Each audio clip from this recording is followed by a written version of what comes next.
শিয়া মতবাদ সৃষ্টির প্রেক্ষাপট ও সূচনা। ইয়ামেনের সনআ শহরে একজন ইহুদি আলেম ছিল, যার নাম ছিল আবদুল্লাহ ইবনে সাবা ওরফে ইবনে সাউদা। সে হযরত ওসমান রাদিয়াল্লাহু তাআলা আনহুর খেলাফতকালে ইসলাম গ্রহণ করে।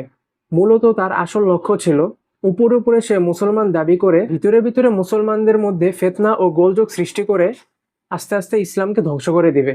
এই লক্ষ্যে সে মদিনায় কিছুদিন কাজকর্ম চালিয়ে যায়, কিন্তু সে সফলকাম হয়নি। অতঃপর সে বসরা শহরে যায়, বসরা থেকে সে যায় সিরিয়ায়, অতঃপর সেখান থেকে সে মিশরে যায়। মিশরে যাওয়ার পরে সেখানে তার সহযোগী কিছু লোক পায়। ঐতিহাসিকদের সূত্র মতে সেই সর্বপ্রথম এই সমস্ত কথাবার্তা ছড়ায়।